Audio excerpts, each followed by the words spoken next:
Here, bring you another nerdy video. This is time now, folks, to talk about the fairly basic class. Now, if my maths and assumptions are correct, we are actually in fact on the class that is the most easiest to learn in Dungeons and Dragons. It's also like to learn the mechanics. It also leads you to learn a lot more about, how should I put it, the magic as well. Um, yeah, like how should I put this? Like what can I say about the fire in broadest sense before we get to it, folks? Now, Volo's Guide added a lot of interesting things. Like, do not get me wrong, it did, but in the end, a fighter is just it's the night class, ladies and gents. It's the night class, and it's the now. Don't get me wrong, like it is the easiest class to play at. What's like one of the easiest class to play as well as, how should I put it? The most. It's one of the most versatile. I believe it do it can, like the druid. It can fulfill all four roles. That a party may need. Actually, no. I do not believe that. I don't believe it can fit into healer. I believe it can fit into deep damage dealer, tank, and what's it called, support. But I don't know about healing. But it does. It can dip into. It can help players learn about dex builds, strength builds, tanking. It can also introduce them to learn about melee, range combat, and then also it can teach you about magic, and then also teach you about thinking tactically, as well, depending on your archetype. But for the most part, fighter is one of those classes that I generally avoid because in my opinion, there's little much going for it. It seems like it's one of those classes that, like to me, from what I've seen other people play as, it's generally one of those characters that's a jack of all trades, specialist of none. Like, it doesn't break over like in terms of raw melee power. Let's say melee damage power. Um, it's got nothing on the barbarian.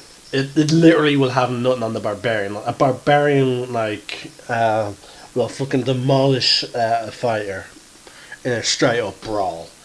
Um, now again, when I say straight up brawl, I mean as in like just punching and kicking, like sorry, with their swords and whatnot.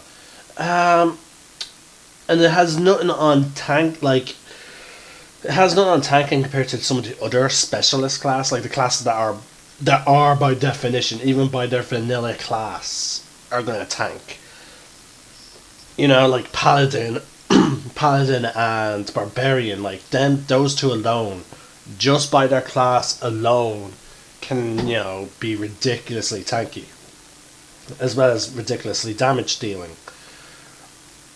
Like the fighter again, it's now don't get me wrong though. There is those classes are specialists. Like those classes are pure specialists in terms of fulfilling certain roles. But the fighter has in Jack, like he may not be the master of anything, but he has very little weakness. In my opinion, he has very little weakness. Um, like because like as I said, it's the night. It's one of the night. No, paladin I suppose fits more into a night, but fighters are sometimes called the night, a night class. But yeah, fighters are. There's actually even a section here called well-rounded specialists. So yeah, a fighter is pretty much gonna be okay regardless of the situation he's in. Um, if you have to stealth, he can handle that. If he has to, tank, he can handle the damage. He can handle it. The only thing he can't handle is possibly healing, but regardless of what you're going to go with, he can probably handle it. But yeah, that's generally it. Like, as I said, again, it's just with the other classes, they generally have something going for them. Like, whereas this guy's just the fighter. You know, that's it. He fights. Barbarian, you can build up a bit about his thing. Now again, as I said, fighters are considered the noble, like the knight class, and I wish they would have kept that title. Especially when you get into Volo's Guide, where it expands more on the lore of the fighter, it's just not that big of a deal. Actually, you know, folks, we're actually going to edit these videos a little bit. I was going to do separate videos, like, you know, for all of them, like, but because Volo's Guide does add a bunch of info, and again, like, it really expands it. I'll probably do separate videos to expand more on the class that I've already done. But yeah, so yeah, this video is going to be in 2 parts. It's going to be archetypes it's going to be vanilla class and then archetypes. Now, it's generally only in archetypes that fighters, you know, expand, like the Volo's Guide expands on, but it does expand on other stuff, like for the vanilla class, and that's what we're going to get into. Now, again, I'm going to do a separate videos for the previous classes and their, you know, their stuff from Volo's.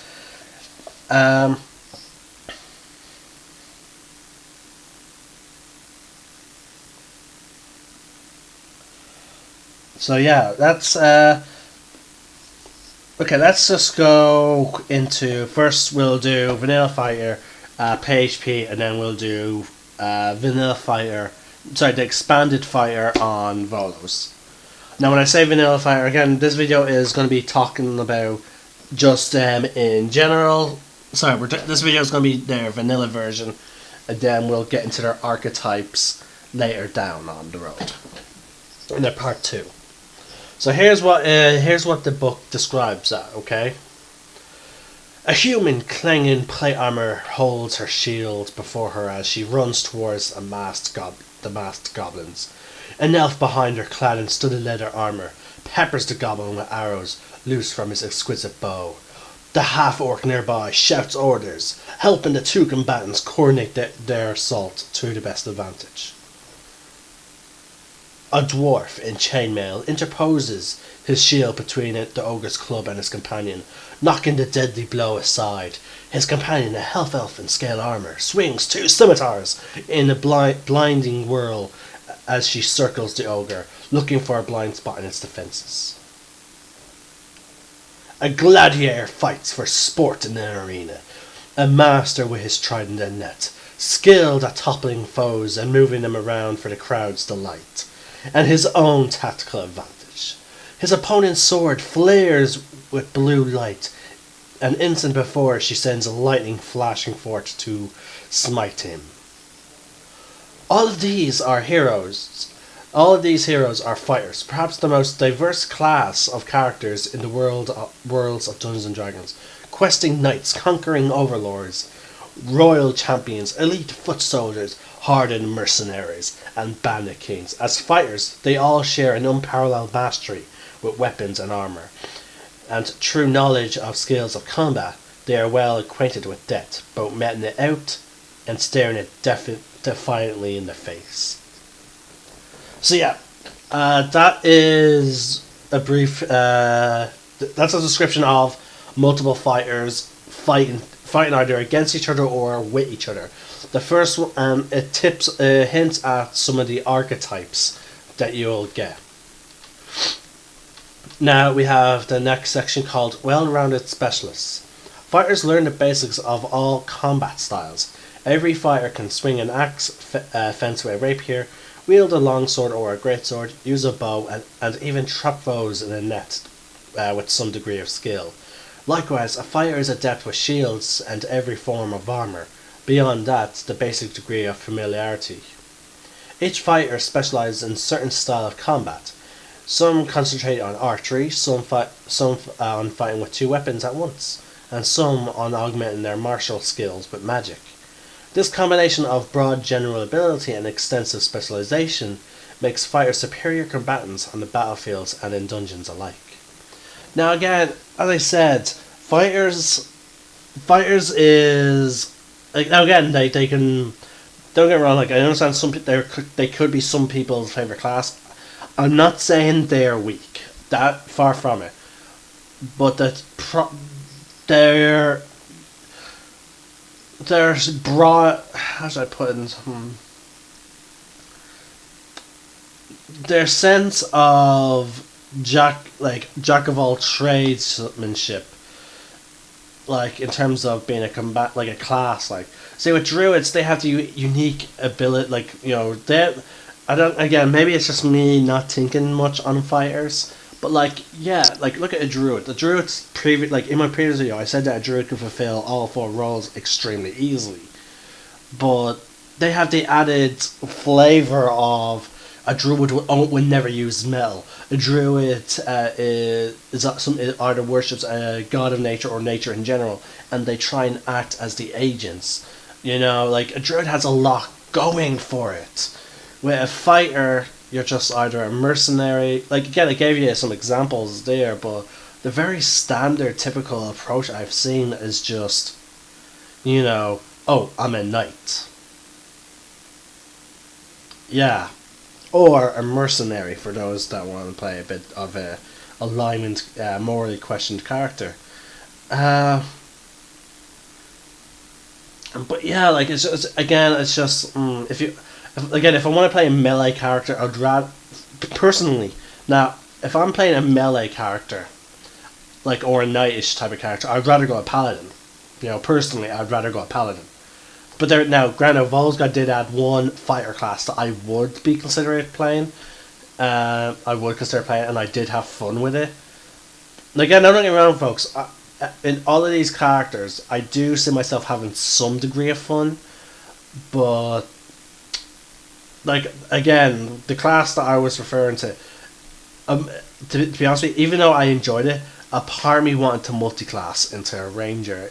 But luckily it was only for one shot, and to be honest with you, I did not design it. A friend designed it, and he even designed the backstory. And again, I enjoyed it, but it made me want to multi-class into ranger. Still, like, because again, I looked at some of the stuff of fighters and all that, like, so.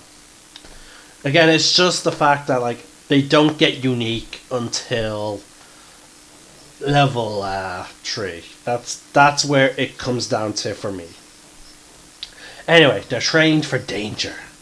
Not every member of a city watch or village militia or a queen's army is a fighter. Most of these troops are relatively untrained soldiers with only the most basic combat knowledge. Veteran soldiers, military officers, trained bodyguards, dedicated knights, and similar figures are fighters. So yeah, not every soldier is a fighter, but veteran soldiers, military officers, and bodyguards and dedicated knights are like general. So basically, only people who have really dedicated their lives to fighting. And don't get me wrong, I like the image they have. Like the guy who's wielding, I believe, it looks like to be a greatsword, but his sheet suggests longsword. So I'm gonna say it's a longsword, just judging by the sheet.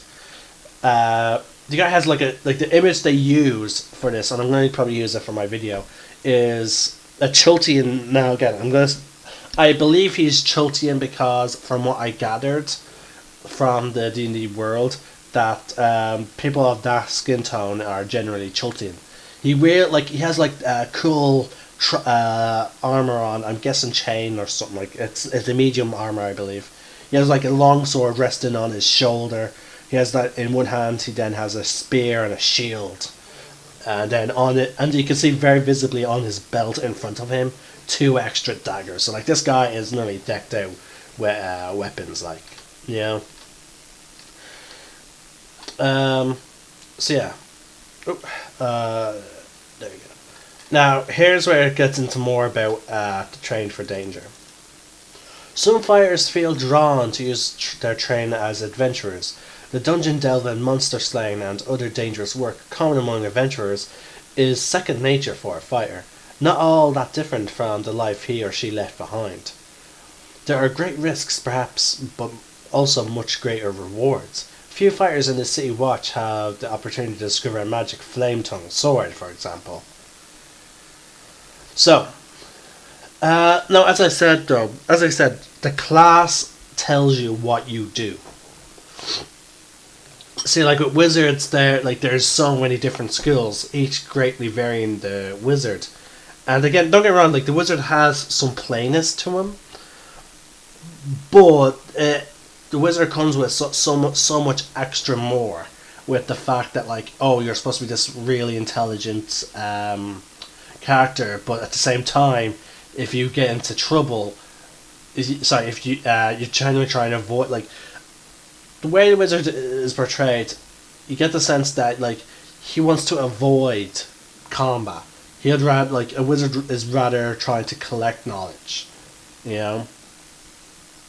And then his specializations are just what he prefers to study, you know.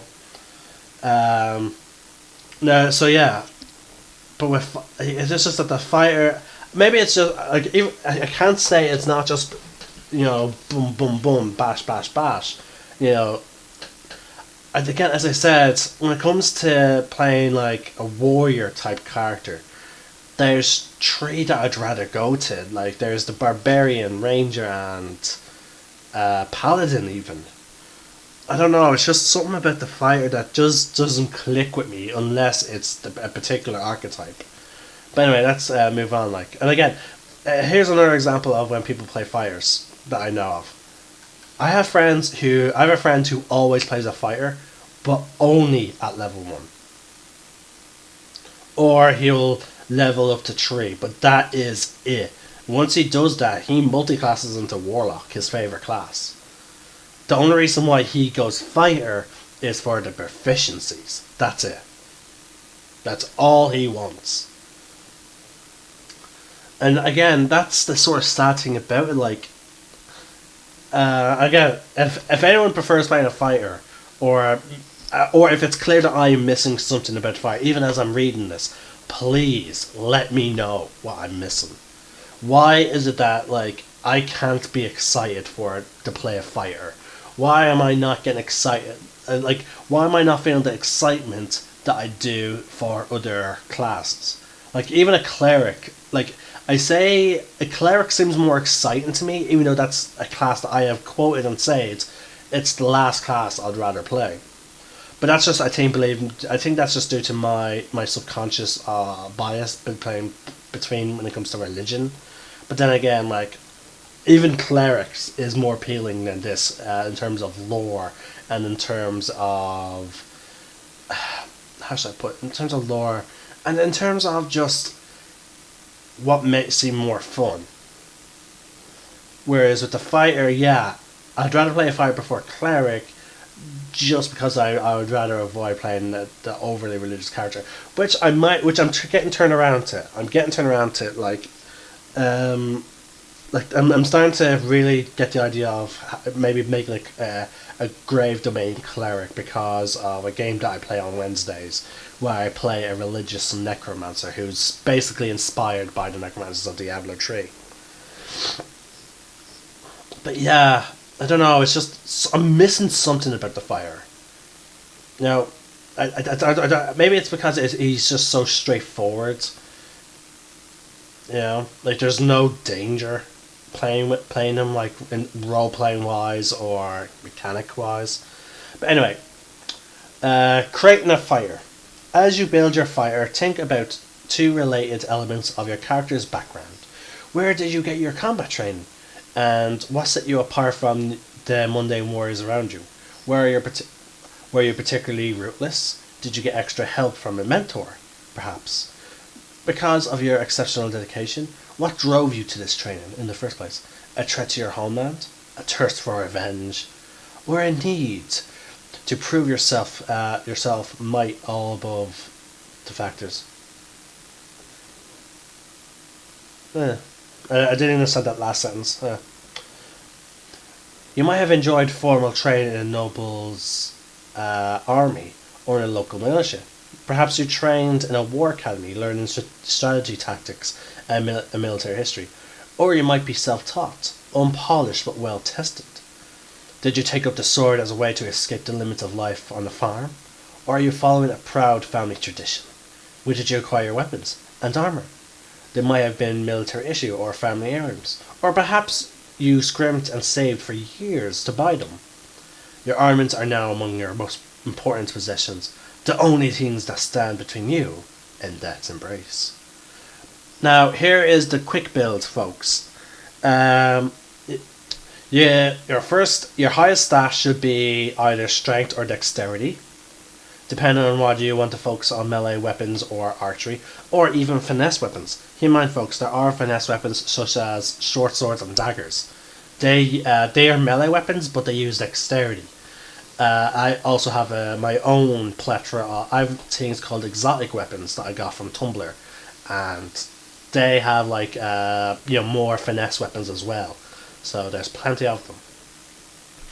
Your next highest score should be Constitution or Intelligence if you plan to adopt Eldritch Knight or Martial archetype, and then choose the Soldier background.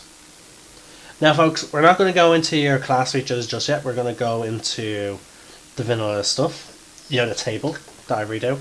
Now, like the Barbarian, this is going to be straightforward, and you'll see some of the stuff that you get. Actually, we could skip the table for features from now on, because we're going to be reading about them as we get to a certain point, and it tells you what level you gain them at.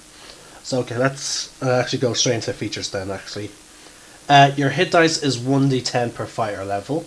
Your hit points at level 1 is 10 plus your Constitution modifier. Your hit points increase by a d10 plus your Constitution modifier, or by 6 plus your Constitution modifier as you level up after level 1.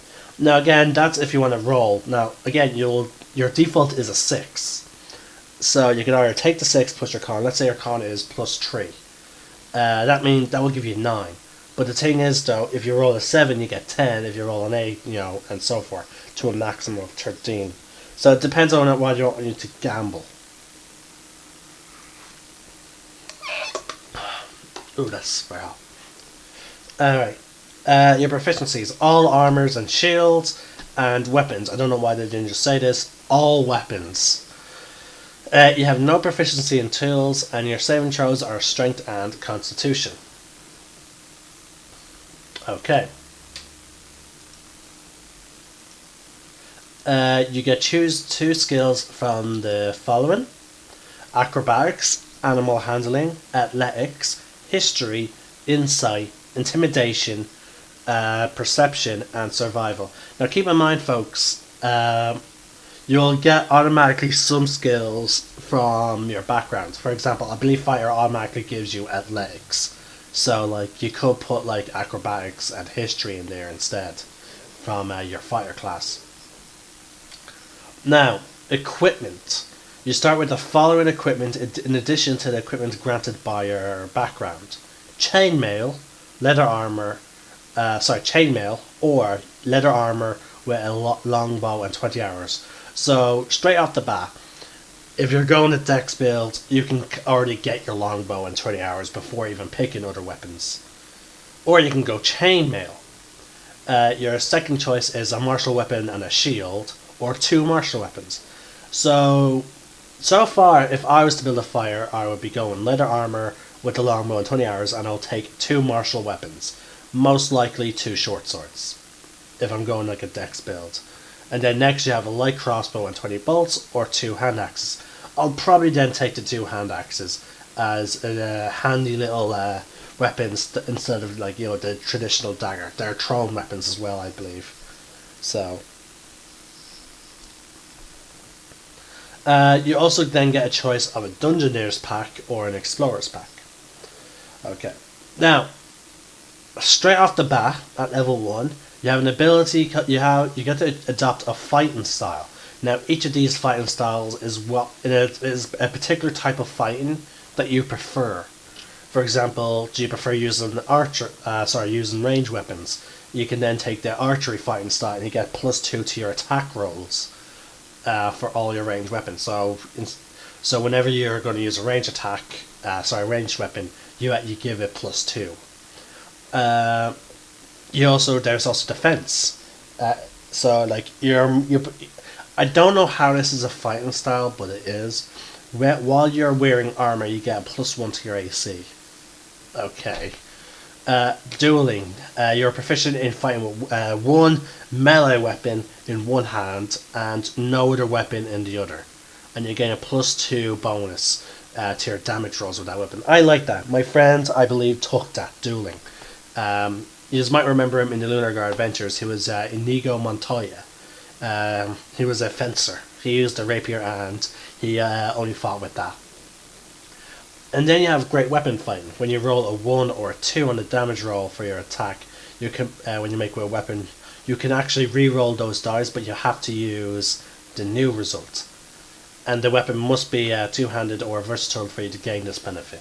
So if you roll again, that adds to increased damage. So for example, a greatsword rolls I believe a D12 or a D10. Oh, I rolled a 1 and a 2. Okay, pick them up, roll again. Oh, look at that! I rolled a 10 and a 6. You know, it can greatly change your damage. Protection. This one gives you a very unique ability. When a creature you can see attacks a target other than you that is within 5 feet, you can use your reaction to impose disadvantage on the attack roll. You must wield the shield. So basically, when you use that ability and they miss, your DM can describe that, oh, you got in the way and you blocked with your shield. You know, it's a really cool ability. And as I said, all of these were described earlier, folks. If you haven't noticed, then you have 2-weapon fighting. Now, when you engage in 2-weapon fighting, you can add your ability modifier to the damage rolls of the second attack. Now, again, that means you fight with one weapon in each hand. Not two-handed weapons, but dual wielding, essentially. You also get a second wind. You have a limited well of stamina that you can draw on to protect yourself from harm. On your turn, you can use your bonus action to regain hit points equal to 1d10 plus your fighter level.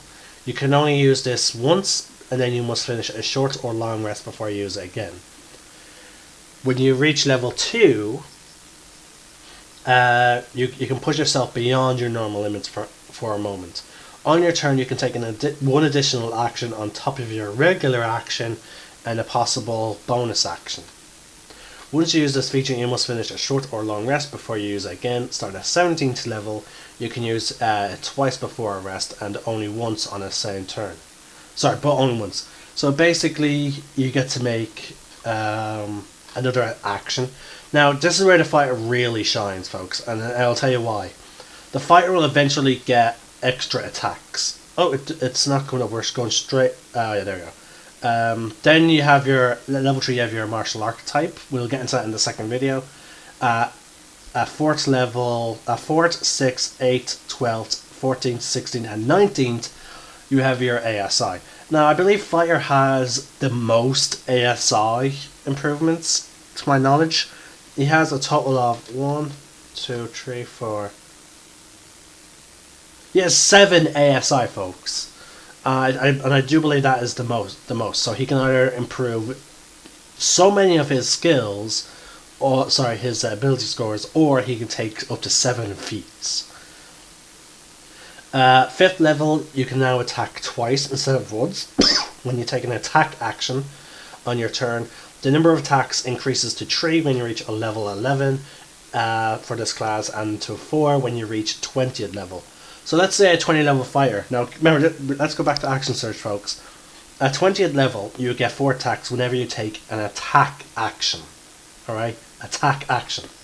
So you attack with your weapon 4 times. Boom, boom, boom. Let's say Inigo Montoya, the the fighter for my D&D party. He stabs someone quickly, four times, very fast. He then goes, oh, I'm going to use action surge, and I'm going to take another attack action. Boom! Straight again, 4 attacks to a total of 8 in one turn. And then he still has his bonus action. Now, sadly, since with him, he uses dueling, so he wouldn't use another weapon in his hand. But technically, you could then, if you had like an extra weapon in your hand, like for a great weapon, if you had like, what's it called, 2-weapon fighting, you can be like bam, bam, bam, bam, and then, oh, bonus action, attack with my offhand weapon. So that is actually 1 extra attack, so a total of 9. So yeah, folks. Oh, so again, this is where fighters are very much just pounding into your opponent, generally. And again, and this is just a general class. Like, if this was an archetype, I would be a bit more okay with it. But no. Again, for me, I think maybe it's just due to the fact that I'm not a big fan. It can't be that, because I like barbarians, and barbarians are mostly just fighting classes. So I'm not sure what's about fighters. It's not that they only really shine on the battlefield, because again, that's a barbarian as well. I don't know. I honestly don't know what it is about me and fighters. As I said, if I am missing something, please get in touch with me and point out, show me something that I am missing. Show me what you got.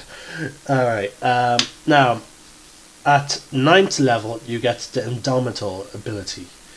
Beginning at 9th level, you can reroll a saving throw that you fail. If you do so, you must use the new roll, and you can't use this feature again until you finish a long rest. You can use this feature twice between long rests, starting at level 13, and 3 times in between long rests, starting at level 17. Now, normally this is where I would start going into the archetypes, but as I said, I'm not going to do that. I'm going to actually have a completely different video for its archetypes. So now we're going to get into some of the added stuff from Volo's Guide. Sorry, not Volo's Guide. Xanatar's Guide. Now, this book sort of redeems fighters, in my opinion. Okay, now, there is a quote apparently from a fighter called Tordik. Let me know when you're all done talking. Wow. Straight up, yeah. Let me. Like, this guy knows that his job is to hit things, so he's just waiting until all the talking's done. Now, let's say, okay, let's start off with some of the lore. Of all the adventurers in the world of D&D, the fighter is perhaps the greatest paradox. On the one hand, a singular feature of this class is that no 2 fighters ply their craft in quite the same way. Their weapons and their armor's tactics differs across a vast spectrum. On the other hand, regardless of the tools and methods one uses, at the heart of every fighter's motivation lies the basic truth. It's better to wound than to be wounded. Although some adventuring fighters risk their lives fighting for glory or treasure, others primarily concerned with the welfare of others. They put more value on the well-being of society and the village or the group than their own safety. Even if there's gold in the offing, the true reward for most fighters comes from sending enemies to their doom. The section below adds a little depth to the new personal touches to your fighter characters. Now, see, as I said, this is what sort of redeems the fighter a little bit. This one is called Heraldic Sign. Basically, for those of you that are this, I like how this ties back into old Western culture, such as England, Europe primarily, Middle Ages Europe. Medieval Europe. Fighters typically do battle for a cause. Some fight on behalf of kingdoms besieged by monsters, while others quest only for personal glory. In either case, a fighter often displays a heraldic sign that represents the cause, either adopting the symbol of a nation or a royal line, or creating a crest to represent one's self-interests. Your character could be affiliated with an organization or a cause, and thus might already travel under a banner of some sort. If that's not the case, consider devising a heraldic sign that symbolizes an aspect of your nature or speaks to you that you see a purpose in the world.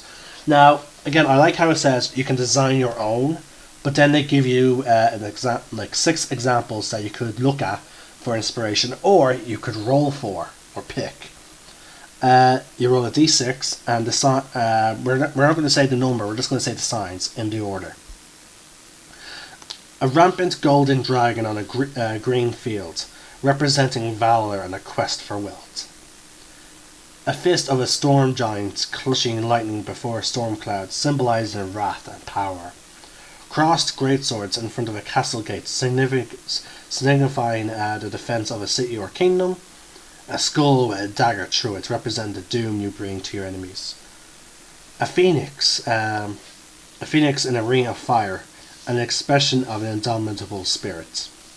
3 drops of blood beneath a horizontal sword blade in a black background, symbolizing 3 foes you have sworn to kill.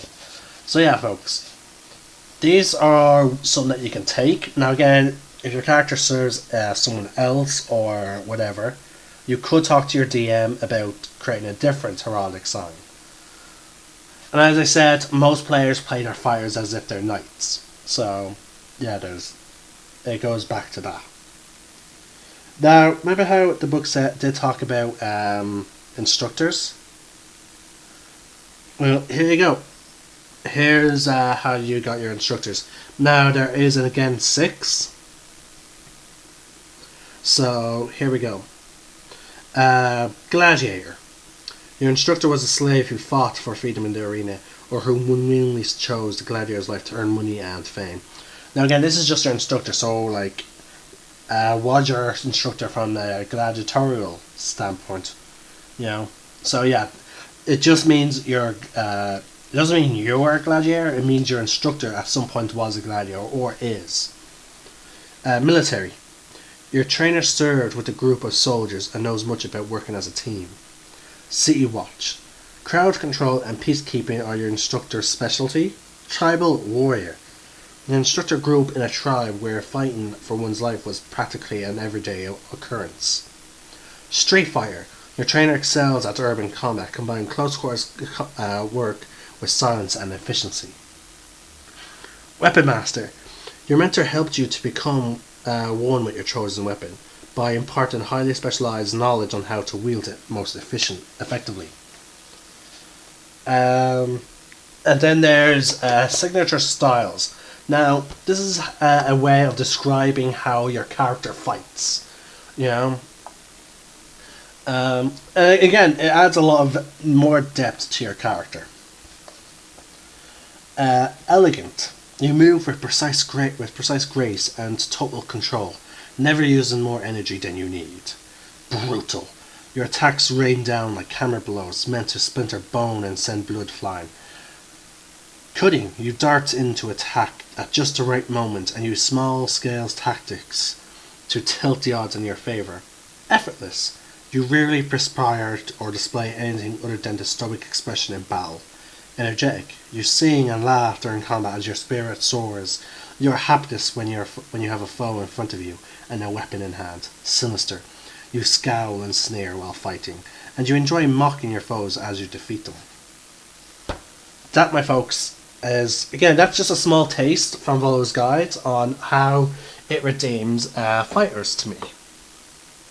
And folks, this is the end of part 1 that focused on just the vanilla fighter. Next up, I'll be doing a video quite soon focusing on building a fighter, like the archetypes of a fighter. And these are just literally called archetypes, I believe. I don't believe they have a fancy name, like the other classes. But yeah, folks, I'll be back after I take a sip of a drink and whatnot.